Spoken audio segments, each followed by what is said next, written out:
Hello there. We are at the Taras Shevchenko Museum in Toronto, Ontario, Canada. Today is Tuesday, January the 2nd, 2018. I'm Howard Paul Shore.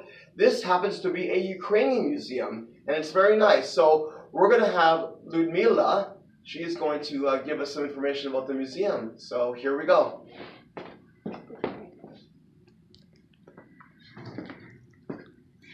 Hi, I'm Ludmila, and I'll show you around this very unique Ukrainian museum. We are the only one Shevchenko museum in the Western Hemisphere. The year of establishment of this museum is 1952, and our first location was in Oakville, Ontario. Since 1995, we are located here in Toronto on Bloor Street. We are devoted to the very best son of Ukraine, the poet and the artist Taras Shevchenko, who was born in Ukraine in 1814. He was born a serf. Then he became free at the age of 24. He unfortunately was arrested and sent to exile, spent 10 years in exile for the rebellious nature of his poetry, and because he fought for freedom and he fought for dignity of people. When he came back from exile, where he spent 10 years without permission to write and to draw, he lived few years and died at the age of 47, very young. We also devoted to the Ukrainian immigrants to Canada, especially to those first newcomers, the very first wave of Ukrainian immigration to Canada. We are devoted to those people who had courage and hope to come here, to settle, to farm, especially to the Canadian West, to Saskatchewan, Manitoba, and Alberta. And we also have Ukrainian decorative art room here on the first floor. These are our permanent collections, and on the second floor we have art gallery and library. Here, this part of the museum is dealing with the first Ukrainians who came to Canada. They were mainly from Western Ukraine, which Western Ukraine was torn apart in between Austro-Hungary, Poland, and Romania. And the very first two Ukrainians who were recognized by the government, by the Canadian government, were Ivan Pilipiv and Vasily Eleniak. Those are the photographs. Of course, when they came here in 1891, on September the 7th, they were 33 years old each.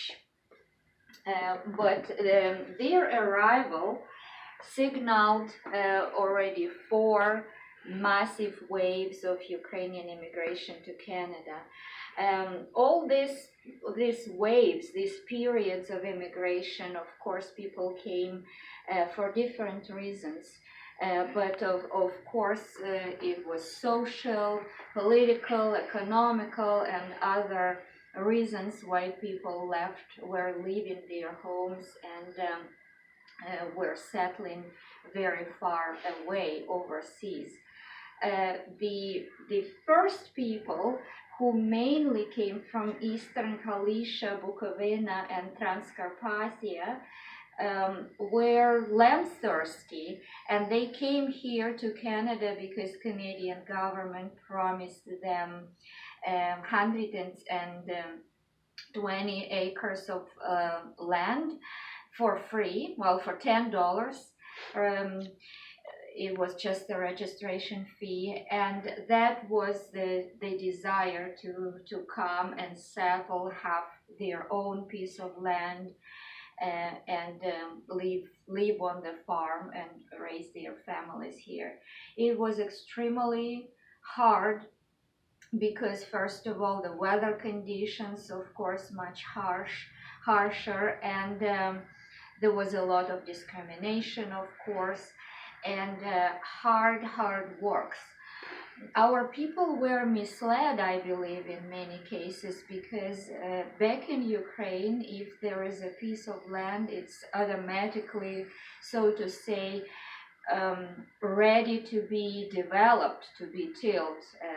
Here in Canada, the agents, the recruiters who recruited people to come here and settle, did not actually explain them, the farmers, that the land has to be, in many cases, first cleared from the bush and from the trees and so forth.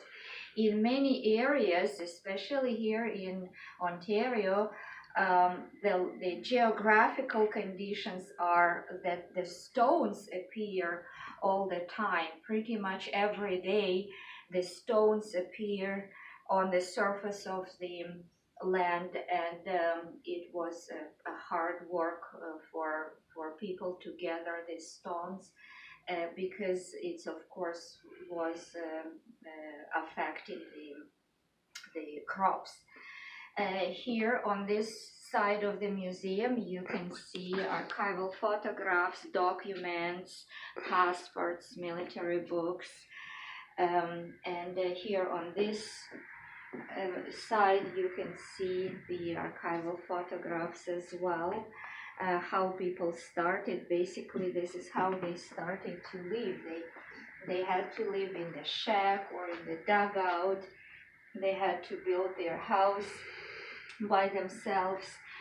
Those who immigrated here without the family, only men, let's say, the men were hired by either railway company or maybe minings,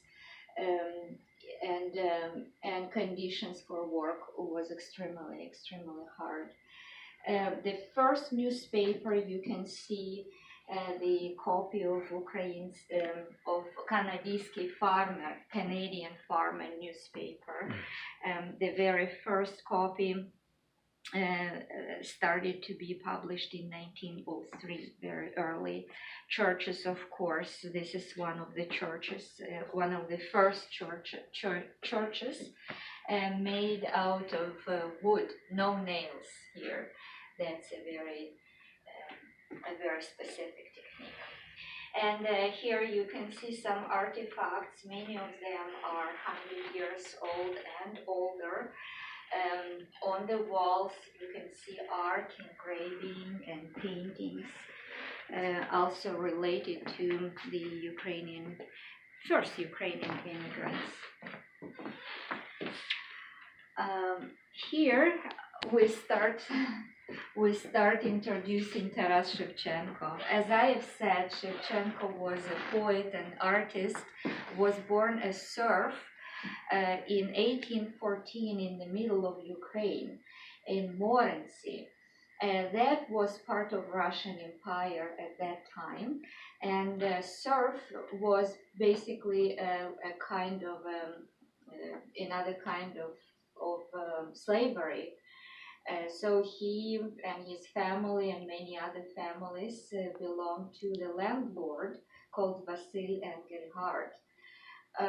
Taras was very talented, very smart kid, and among all his kids, and the family had 5 children altogether, and among all his kids, Taras's father sent only one child to this school.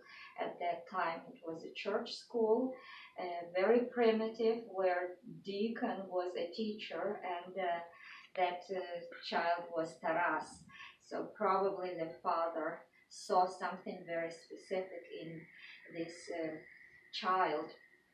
Taras showed his talent for drawing very early.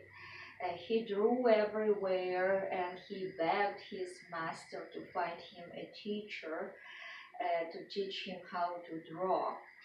At the age of 9, his mother died, and at the age of 11, his father died. Unfortunately, Taras became a servant in the house of his master, Engelgard.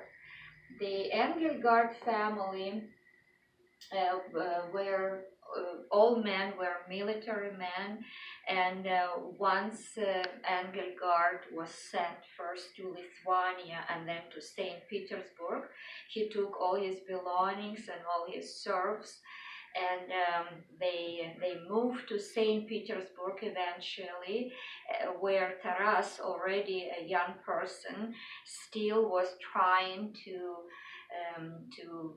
find a teacher to teach him how to draw.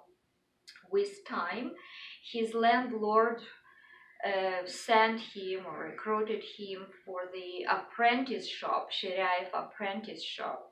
Well, it was a place where people where younger people, younger men, learn how to paint, but on the job. They would decorate palaces and churches and stuff. They were not paid, but at least Taras could live free life. He could move around the city, and St. Petersburg used to be and still is a center of intelligentsia for that part of the world. So beautiful architecture, beautiful bridges, everything is was very nice, because it was the capital of Russian Tsarism, Russian Empire. So Taras, at that point, Taras met another artist, Ivan Sushenko, who actually helped him to get freedom. And so Taras was already 24 years old when his freedom was basically purchased by his literary friends for 2,500 rubles, which was enormous amount of money. Once he received his freedom, he became a student of Royal Academy of Art in St. Petersburg. So basically, he started to be a student. He caught up on everything. He became a favorite student of his teacher, Karl Brylov. After graduating, he got a title of the artist, so he started to work as an artist, moved to Ukraine, and he started to work as an artist.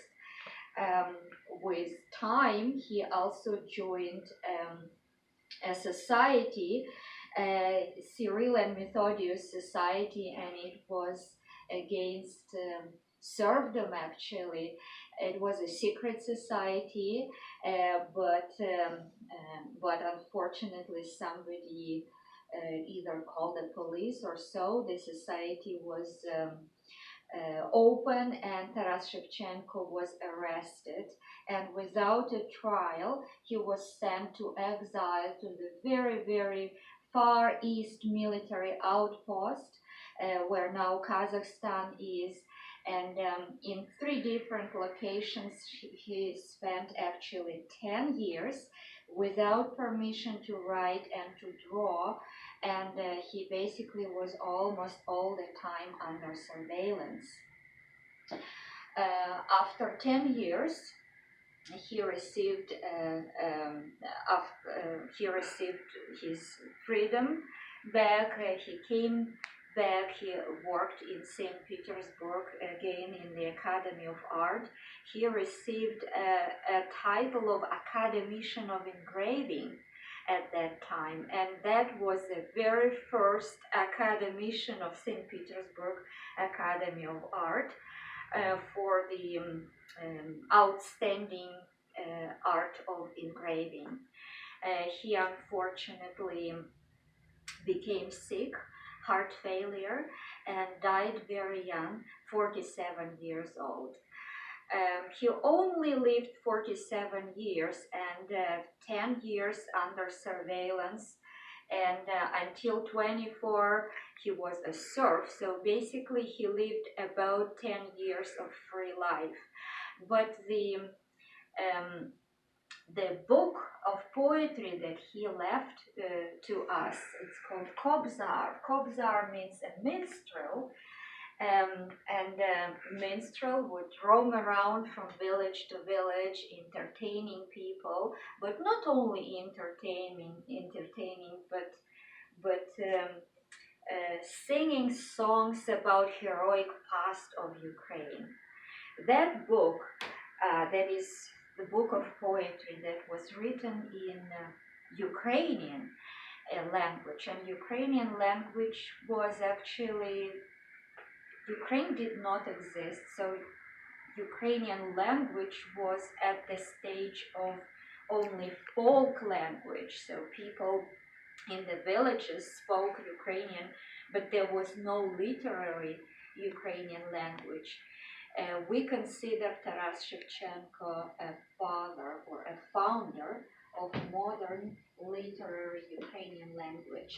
On top of that, his poetry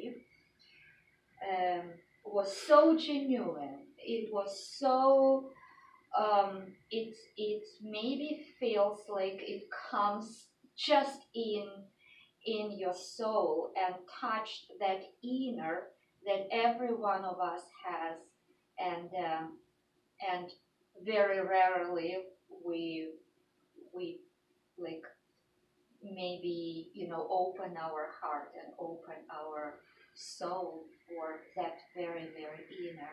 That's what Shevchenko poetry is about.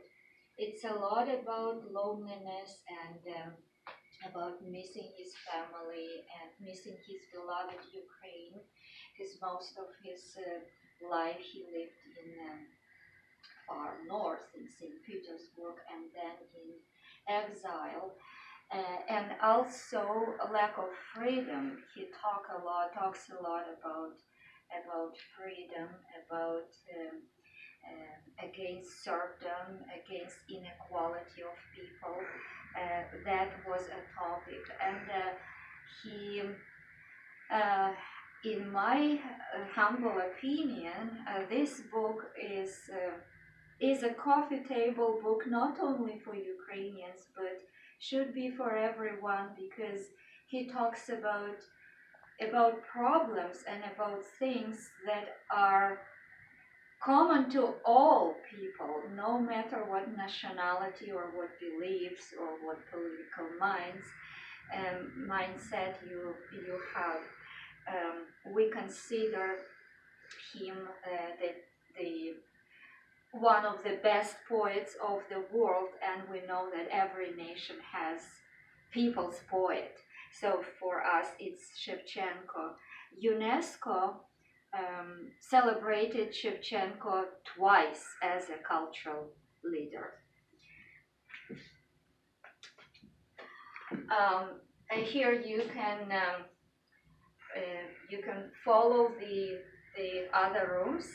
Here on the walls you can see copies of Shevchenko's art, and in that middle room you could see Taras Shevchenko's death mask. We also have a sad story, quite a sad story, about the very first Shevchenko monument in Western Hemisphere.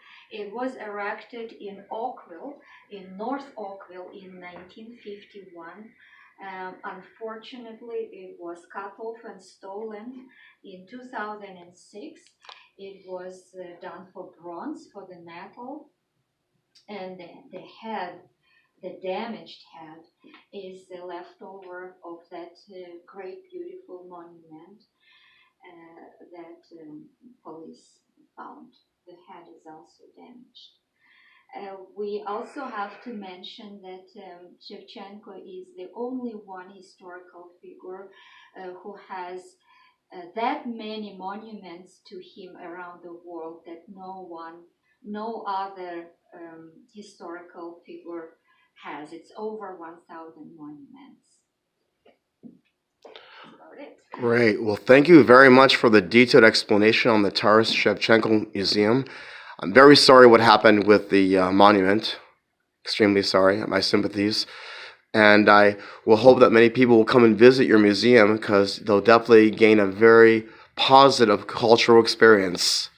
And once again, I'm Howard Paul Shore and Ludmila. Thank you very much, and have a happy New Year. And thank you. Come and visit. Bye bye. Thank you. Thank you for filming us, and thank you for promoting this unique institution. You're very welcome.